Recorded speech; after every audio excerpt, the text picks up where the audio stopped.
Everyone, so in this project we are going to be creating our coat of arms or our crests.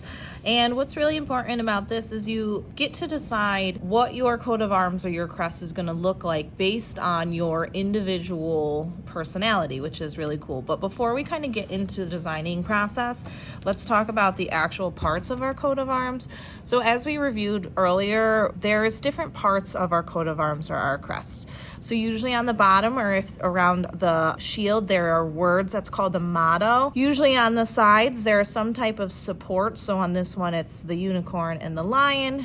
And then the center part that looks kind of like a shield is called the shield. And then all of the stuff on the top also has its own individual names. So we've got mantling, which holds the crest.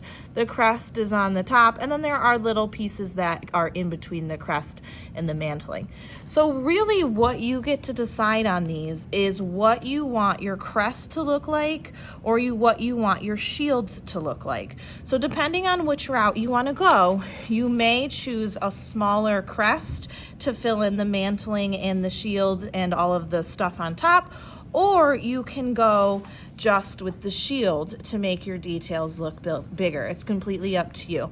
I'm gonna start with mine just on the shield because everybody will do the shield, whether it's the big shield by itself or the shield with all of the extra stuff around it.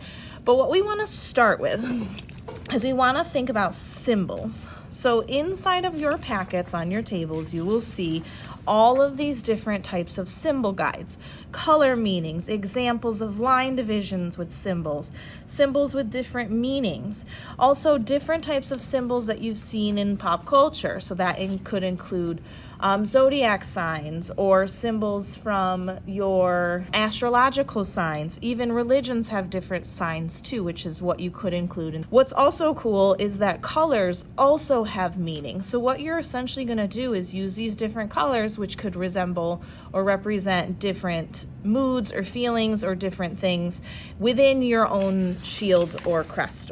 So to start with our shields, we do want to divide this up into typically 4 sections. Now, if you want to go classic 4 sections, you can just do a vertical and a horizontal line, or you can get creative. You can do diagonals, you can do wavies, you can do the different examples from line division on here, which could mean different things. So it's really completely up to you.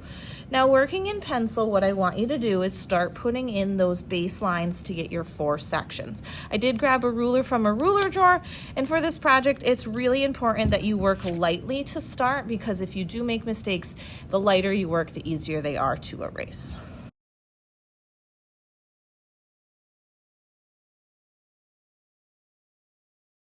Perfect, so to start, I did get my sections in. I did make them fancy just by changing up the width. Instead of doing a single line, I did create a thicker line.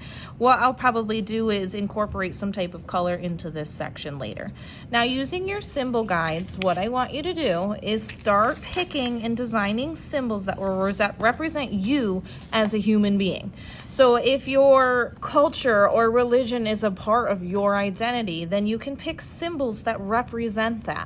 And you can put them in all 4 of your little sections. Or if you can think of symbols or representations that also represent you that aren't in the packet, you can also include them in as well. So I'm just gonna start sketching those in now, and I'll let this part fast forward so you can see what it looks like when it's finished.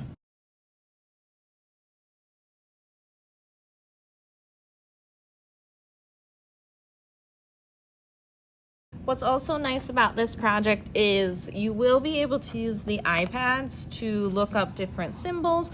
So for example, if you need something that's not in your symbol packet, for example, I'm doing the Hufflepuff badger. I'm gonna go to Safari, which just looks like the compass, and I'm gonna look up how to draw it. And just make sure that everything that you look up on the internet is obviously school appropriate.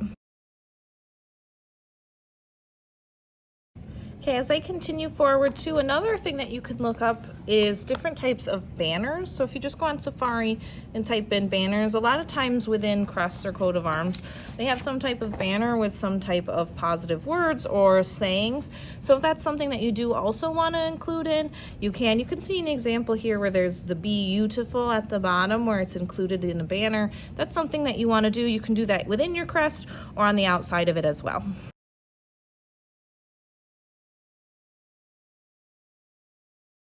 All right, perfect. I think I have my sketch pretty much done. What's nice is I can add things as I go forward. Now, as you decide to add color, you have a couple of options. You can do your Sharpies, you can use your regular marker packs, you can also use colored pencils. What I wouldn't use is oil pastels. They smudge easily. So moving forward, you're just gonna start to add your color to your crest using any material that you'd like. Mind too, as you're adding colors, that certain colors can have certain meanings.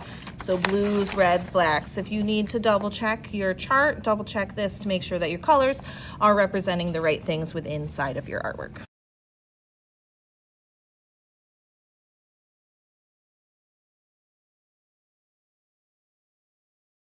To really establish the details within my crest, I'm also just outlining with a black Sharpie. You don't have to do this, but if you want the details that are a little bit smaller to stand out, I would recommend doing this part.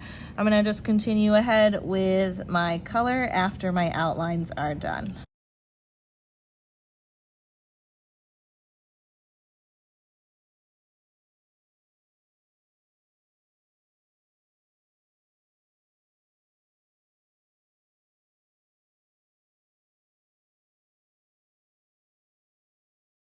Okay, I think I'm pretty much done with my first design. Now, a couple notices I was working. Number one, you want to make sure you're using the correct tool for the correct detail. For example, with my lettering, I knew I had smaller letters, so I used a marker. But when I was coloring the whole background, instead of using just one version of one color of marker, I used my colored pencil to create value throughout the entire background. So I'm using the skills that I've used in all of my other projects to create this really interesting work of art. As you finish, you want to just look over the whole entire piece to make sure that there's nothing that you want to change or add. So for example, I see a big kind of area near the top where I could add something. I also will create a second version using the whole entire crest and mantle and all of that good stuff so that you can just see what it looks like with the two different versions. Once you're done, double check everything to make sure you really like how it looks, and then we're going to upload to Artsonia.